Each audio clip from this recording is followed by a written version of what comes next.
iniciar, quem for chegando vai pegando a aula. Então, na semana passada, a gente iniciou o Renascimento, né, o Renascimento Cultural e Científico, lembrando que a gente já falou do Renascimento Comercial e do Renascimento Urbano, certo? Isso é importante, né, como eu vinha dizendo para vocês perceberem as mudanças que a sociedade ela vai passando gradualmente, né? Então, nenhuma transformação ela acontece do dia para a noite, certo? E principalmente numa situação daquela, onde a gente não tem boas comunicações, enfim. Então, hoje as mudanças elas são muito mais céleres do que eram nesse período, né? Então, obviamente, que demandam muito mais tempo as mudanças ocorridas ali naquele contexto, naquela transição da Idade Média para a Idade Moderna, do que na atualidade, tá bom? Mas vamos continuar. A gente tinha falado um pouco, vamos falar um pouco das obras de alguns autores e continuar.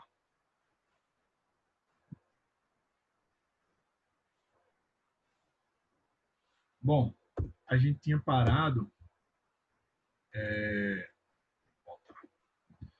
aqui falando do desenvolvimento comercial, de por que as cidades italianas elas foram extremamente importantes, como eu falei para vocês, elas serão a porta de entrada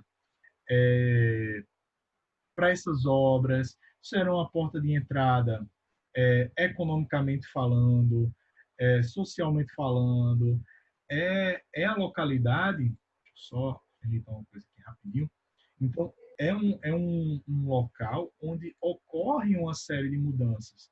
E aí, obviamente, por esse encontro, tá? De localidades, obviamente, vai facilitar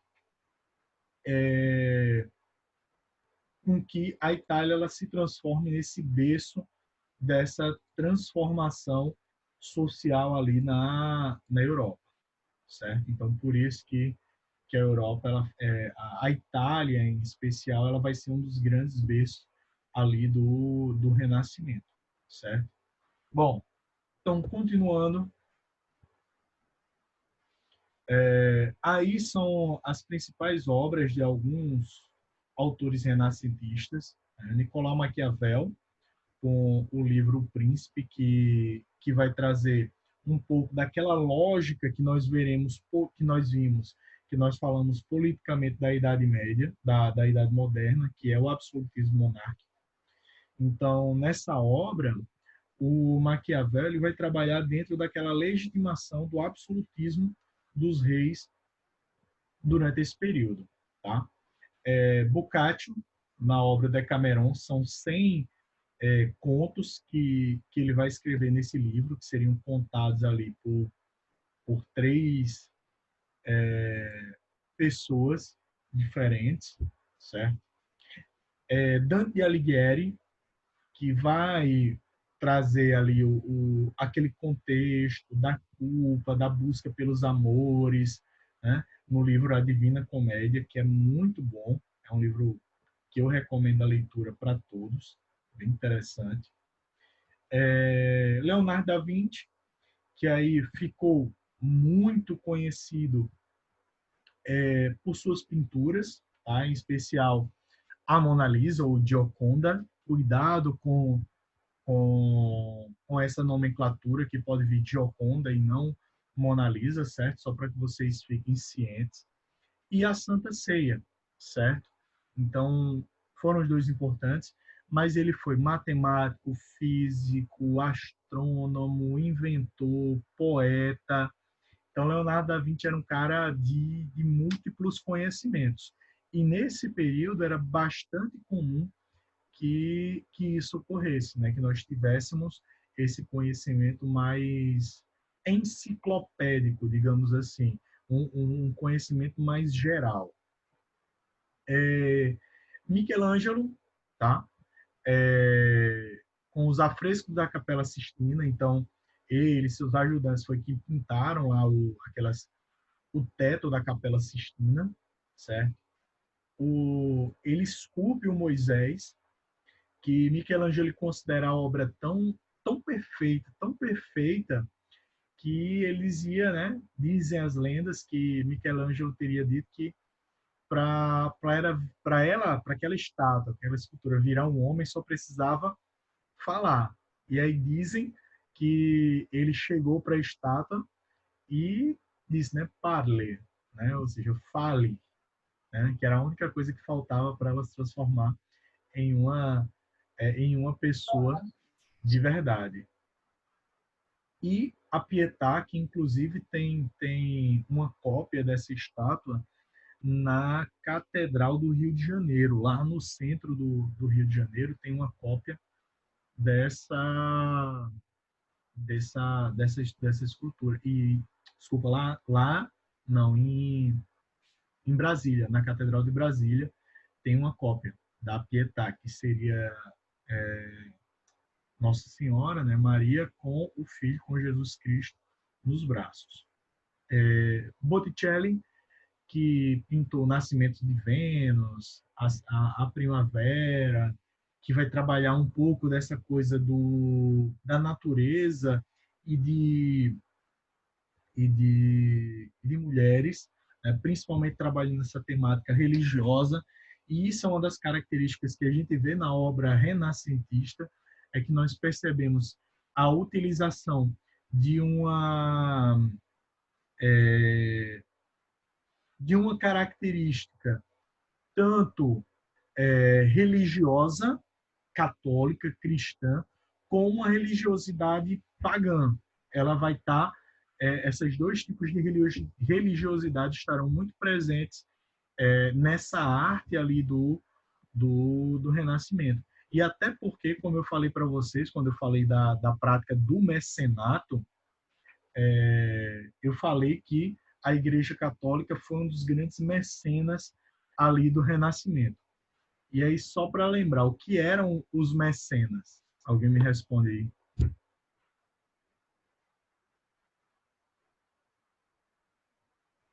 Bora, É aquele pessoal que financiava os artistas. Exato. Isso. Oi? Eu tô indo pro PC. Cortou aí. Ítalo, cortou o que tu falou. Pessoal, ouviu? Não. Pode repetir, por favor?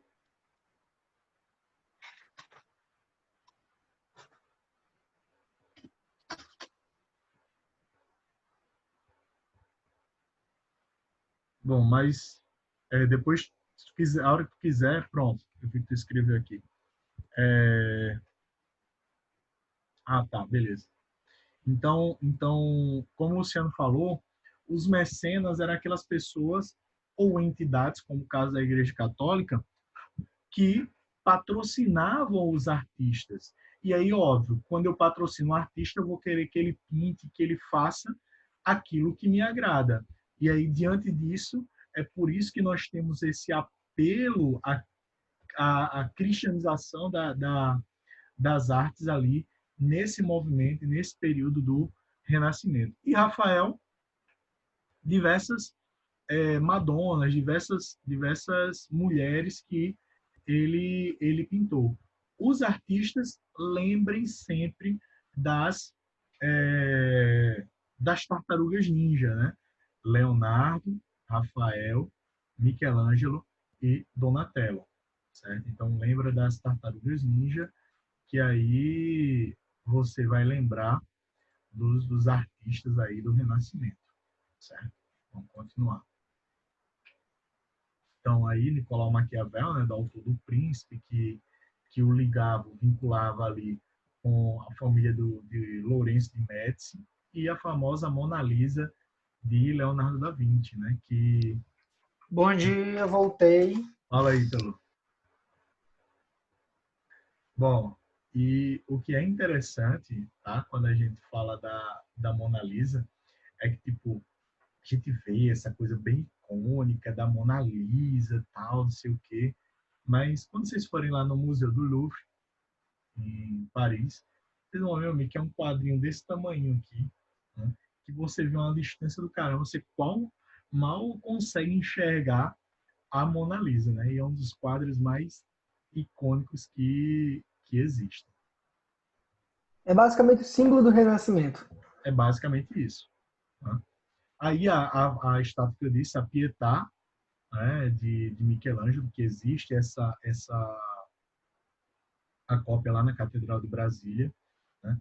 E aí vejam a perfeição da escultura.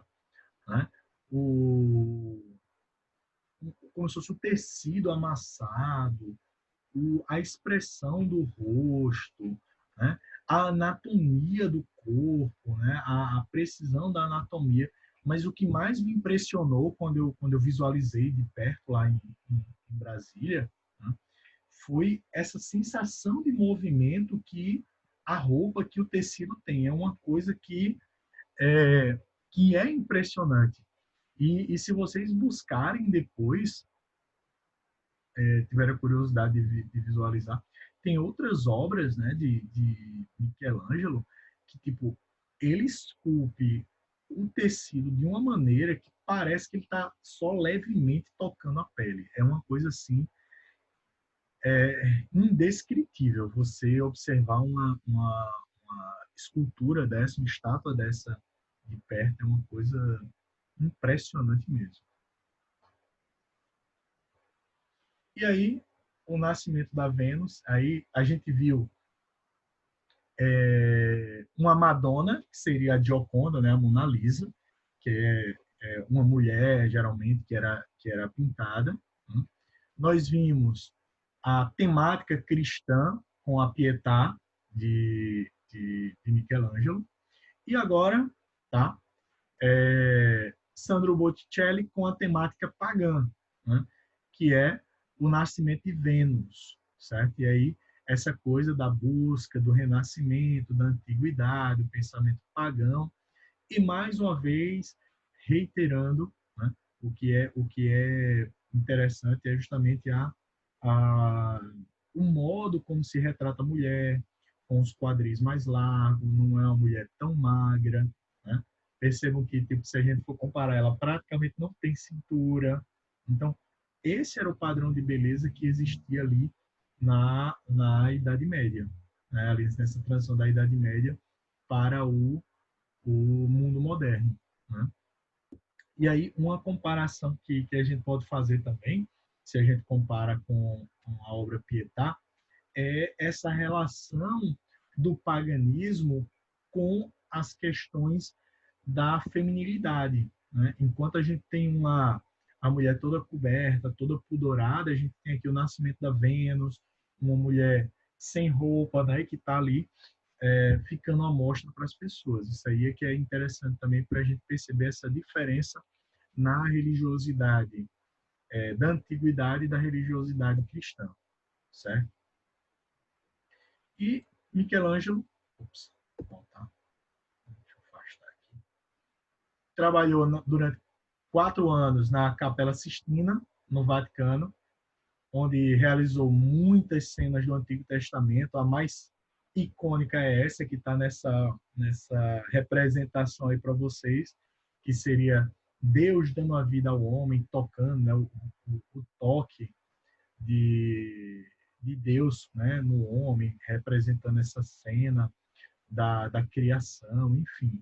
Então é bem interessante. E alguns dizem que ele traz alguma coisa ali, que as nuvens que tem por trás representariam aquela transição do mundo ali moderno, com cientificismo, e a nuvem teria uma semelhança com um cérebro, enfim. Então se fazem também essas analogias. E Da Vinci, né, morreu ali com mais ou menos 67 anos, deixou cerca de 4.000 páginas com desenhos, anotações, projetos de marketing e tratados científicos. Né? Então, ele faz uma espécie de máquina voadora que seria algo semelhante ao que a gente tem hoje como um helicóptero. O primeiro protótipo de um tanque de guerra também foi feito por ele, né, uma máquina de guerra, máquina têxtil, ó. Esboço preciso dos músculos, dos nervos. Ele era um grande estudioso da anatomia, tanto que não, tá aqui, vou voltar, que é ele que faz aquela imagem do homem vitruviano, né? Que a proporcionalidade do corpo humano, que em geral, por exemplo, não sei se vocês sabem, mas normalmente a gente é mais ou menos da altura da nossa envergadura. Portanto, se alguém perguntar qual é a sua altura, basta você abrir os braços e dizer, ó, sou desse tamanho. Né? É uma forma de mostrar qual é a sua altura. Aí tem gente que vai ser mais, menos, mas em média vai ser isso aí. Ele percebeu que existe uma certa proporcionalidade nisso aí. Uma outra peculiaridade dele é que ele não escrevia como nós escrevemos, da esquerda para a direita. Ele escrevia da direita para a esquerda. Né? Claro que existem algumas línguas que se escreve dessa maneira, o hebraico, o árabe, o Mandarim. persa. O mandarim, você está dizendo, eu não sabia não, mas e aí o mandarim também, né, da direita para a esquerda, mas as línguas ocidentais, as línguas dessa raiz greco-romana, que seria dos quais deriva a nossa língua, o português, o italiano, enfim. Nós escrevemos da esquerda para a direita, né? Mas ele escrevia ao contrário. Né? Isso é uma outra peculiaridade aí do Leonardo da Vinci. Bom, e essa ideia da revolução científica, né? Então, começam a se analisar, a se trabalhar mudanças, né? Então, essa coisa da medicina, que com o estudo da anatomia se aprofunda o conhecimento, né? Um dos exemplos é a comprovação de que o homem tem o mesmo número de costelas que a mulher, ou seja, quebrando aquele dogma da Igreja Católica, que a mulher havia sido criada da costela do homem. E aí, durante muito tempo, se acreditava que o homem tinha uma costela a menos por conta disso. Né? A demonstração de que o sangue não circula em uma única direção. Né? Então, tudo isso pode ser estudado a partir do desenvolvimento da anatomia. E por que passa a ser estudado aí? Até então, o, o, o corpo ele é considerado algo inviolável. Então, não se estudava. Então, quando a pessoa morria, os caras simplesmente enterravam. E aí passa a se estudar os esqueletos, passa a se estudar os cadáveres para ver a musculatura, para ver as veias, as artérias, enfim. Então, tudo isso passa a ser estudado a partir daí. Então, isso é um grande desenvolvimento, porque a partir daí, a partir do conhecimento anatômico, pode se desenvolver também, consequentemente, mais a medicina. Dentro dessa ideia do renascimento, tá? Então, ó, como a gente falou, o berço foi a Itália, mas ela se expande pelo resto da Europa, né? Até por conta do desenvolvimento da imprensa e tal. Né? Então, na Inglaterra, Shakespeare, né? Com Romeu e Julieta, Hamlet, Otelo, né? Que são os clássicos dele. Thomas Moros com Utopia, que é um tratado político, certo? Shakespeare ficava restrito a essas discussões. Tem um pouco de política ali, né, nos seus tratados, nos seus escritos, mas não é um tratado de política, como é o de Thomas Moros, são romances que trazem um aspecto político, né? Romeu e Julieta, as famílias lutando na Itália, Hamlet, Dinamarca, enfim, então traz isso, né? Muitas obras dele ainda são presentes no teatro e no cinema hoje. Uma obra que é muito conhecida dele, que é a Megera Domada, que aqui no Brasil teve uma novela que foi inspirada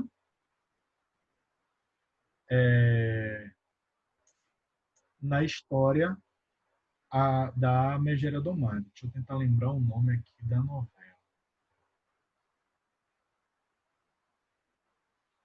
Foi, se eu não me engano, foi Chocolate com Pimenta. Se eu não me engano, era que tinha Petrúquio, Catarina. É isso mesmo. É isso mesmo. Foi Chocolate com Pimenta, certo?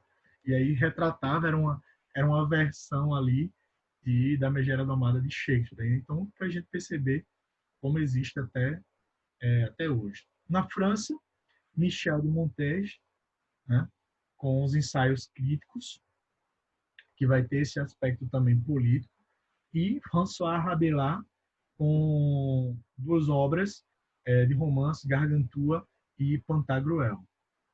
Na Espanha, El Greco, com o enterro do Conde Orgaz, e Miguel de Cervantes, o famoso Dom Quixote, que é super interessante essa obra, porque Cervantes ele faz uma grande crítica à Idade Média, né? Dom Quixote, que era um saudoso da Idade Média, se colocava como um rei, que enfrentava um soldado, que enfrentava grandes monstros, que ele vai ver os monstros sendo os moinhos. Tem até uma música de Engenheiros do Havaí, que o nome é Dom Quixote, né? Que aí que fala um pouco sobre, sobre essa história um pouco de Dom Quixote. Ele faz uma brincadeira, enfim, mas é bem interessante, né? Tanto que ele tem uma passagem do livro que ele passa literalmente para a música, que ele diz assim, ó, por amor, as causas perdidas, aí tudo bem, até pode ser, aí que os dragões sejam moinhos de vento, que é justamente o que acontece no livro, né? Que Dom Quixote ele vai enfrentar os moinhos de vento achando que eram dragões, tá bom? Aí é uma das imagens, né, de Dom Quixote enfrentando os moinhos. Nos Países Baixos, Erasmo de Roterdã com o livro Elogio à Loucura, né? E Portugal com os Lusíadas de Camões, tá? Então, a gente percebe que, tipo, óbvio, a gente vai ter muito mais obras, o berço forte vai ser na Itália, mas essas ideias do Renascimento ele vai se espalhar por toda a Europa. Dentro da ciência, a gente vai ter a teoria de Copérnico, a teoria heliocêntrica. Até então, se defendia a teoria geocêntrica, tá? De que a Terra estaria parada e que todos os corpos celestes circulavam a Terra. E aí Copérnico ele vai trazer vai contestar essa teoria e vai dizer que o Sol é o centro do universo, que também é um erro, né? Que a gente sabe que o Sol não é o centro do universo, não é o centro Sol do nosso sistema solar, mas que aí tudo girava ao redor do Sol. Mas em virtude disso ele foi perseguido pela Igreja Católica porque estava contrariando as ideias pregadas pela Igreja Católica. Galileu, que através do telescópio pôde comprovar essas ideias, né? Os dois, Copérnico inclusive teve que renegar sua teoria para não ser queimado na fogueira, né? E ali os dois que eu já falei falando da medicina, certo? Bom, peguem um livro aí rapidão na página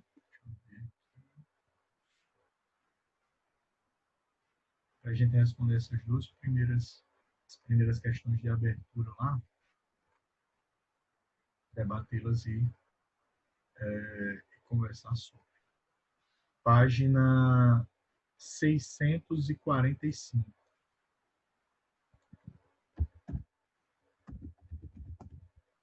6. Livro 1 ou 2? Livro 2. A gente já está no livro 2. Tranquilo? Certo. E aí, vamos lá ver essa, essa página lá. Então, esperar só um minutinho para vocês pegar no livro e abrir.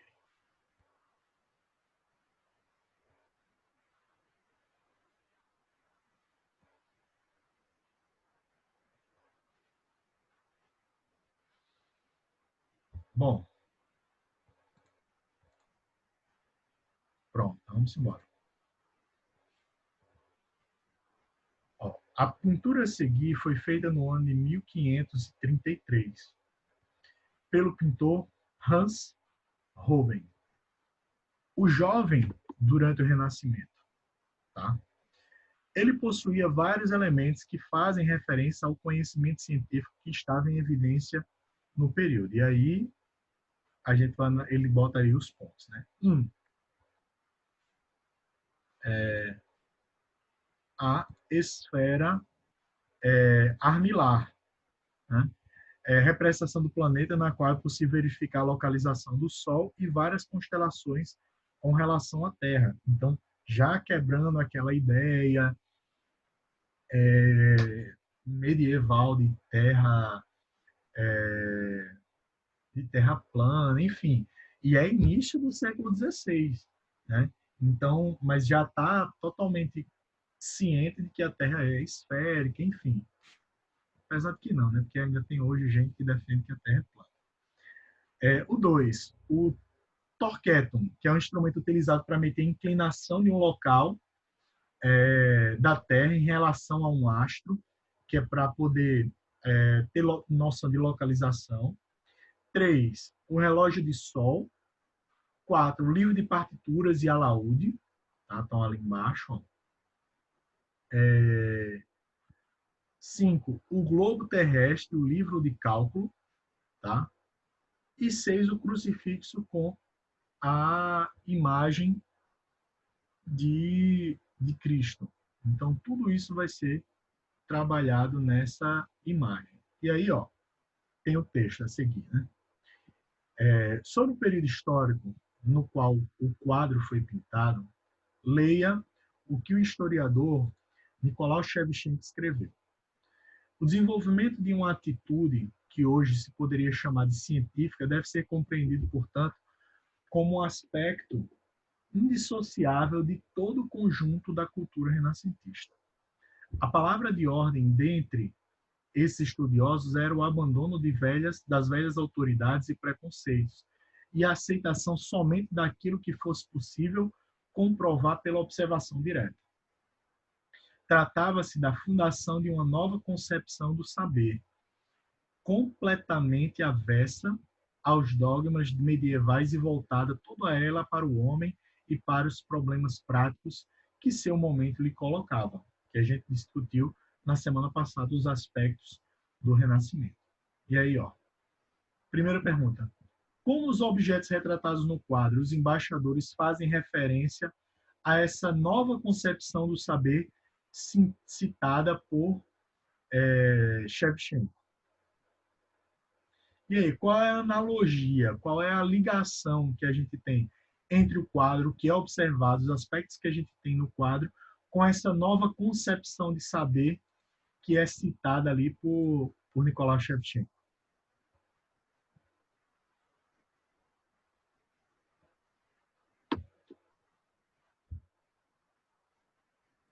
O Renascimento? Mas em especial, o que a gente pode observar ali naquele quadro, essas coisas que eu comentei para vocês,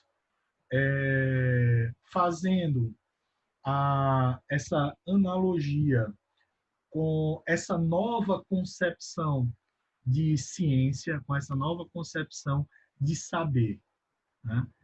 Então, assim, vamos analisar. A pintura de que período? Do Renascimento, né? Então, ó, os objetos que aparecem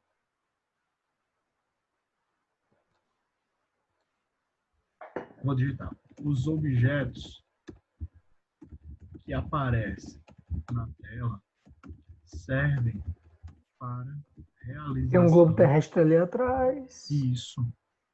Então, vai servir para a realização de experimentos científicos dentro dessa nova concepção de ciência.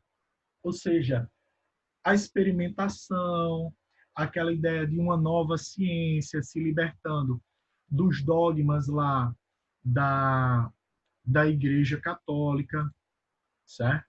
Então, isso está ali muito forte nessas duas realidades.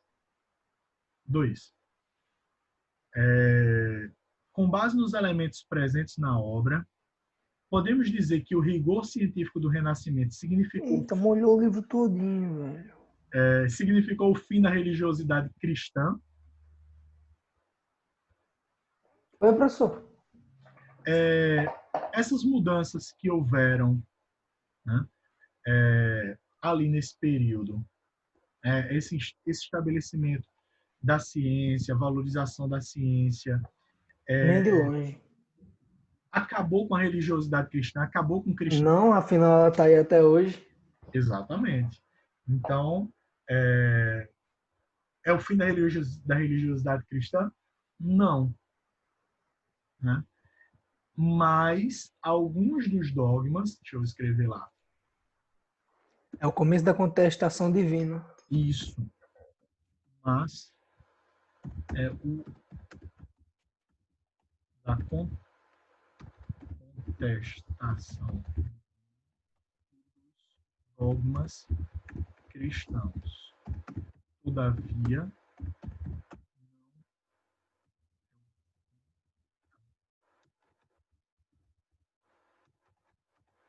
das religiões.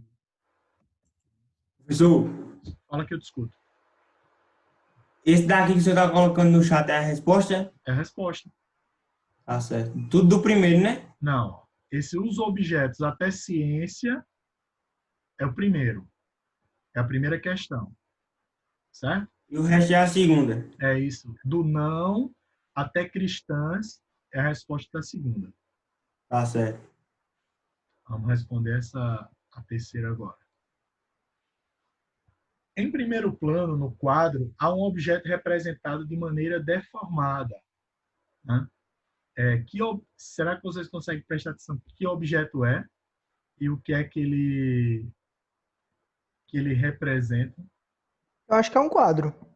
Ou uma estátua. Mas é porque assim, ele está quase, na verdade, imperceptível. Tô vendo. Aí, ó, não tem a mesinha onde está o alaúde e o globo? Uhum. Pronto. Embaixo aí, ó, tem como se fosse um... Peraí, deixa eu espelhar aqui para vocês, que aí fica Como se mais fosse um fácil. globo. É mais para... quase isso. Deixa eu mostrar aqui para vocês.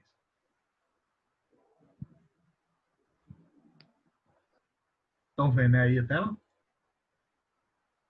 Ó, essa parte aqui, ó, esse objeto, que está quase imperceptível. Sabe o que isso significa? O que é isso, na verdade? Alguém consegue observar o que é isso? Deixa eu aproximar mais, para ver se vocês conseguem observar melhor. Isso é o quê?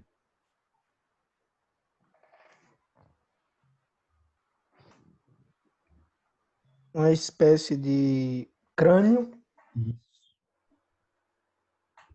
Rapaz, quem foi que falou aí que eu nem vi? Ítalo Mateus. Hein, irmão, eu vou te dizer, então, não sei como é que tu conseguiu perceber assim rápido, porque eu demorei. Os dois olhos e o nariz. É, Dá pra reconhecer. eu demorei, meu amigo, para perceber. Só quando eu aproximei muito é que eu consegui perceber essa caveira aí. Mas olhando assim, você não percebe. Agora também é aquela coisa, depois que você vê uma vez, você não desvê, não.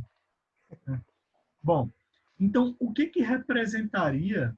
Então, ó, qual é esse objeto deformado? Então, deixa eu colocar lá no chat. Tá?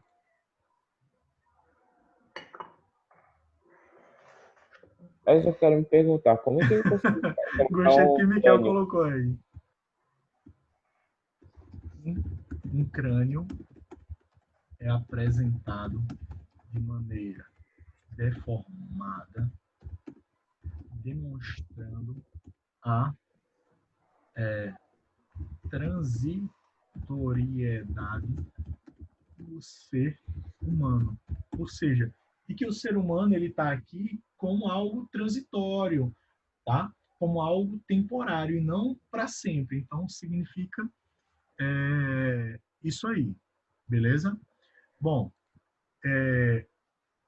eu quero que vocês façam, certo? Já está perto de acabar aí o tempo.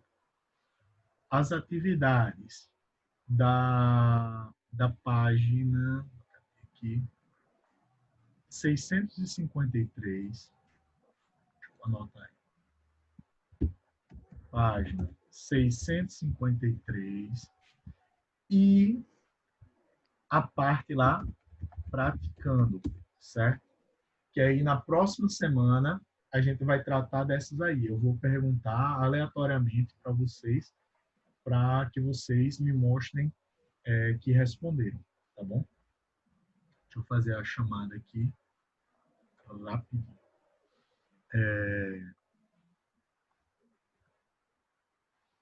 Ana Laura, Presente. Ana Luísa, Oi. Clara, Presente. Débora, Presente. Felipe, Presente. Gabriel, Presente. Giovana, Tô aqui. Ítalo. Eita, foi mal. Vai, fala aí. Presente. Jonathan, Presente. João Vitor, Presente. Jonathan, Presente. Júlia, Presente. Laura, Luciano, Ela tá Presente. tranquilo, tranquilo. Maiara, Maria Luísa, Maitê,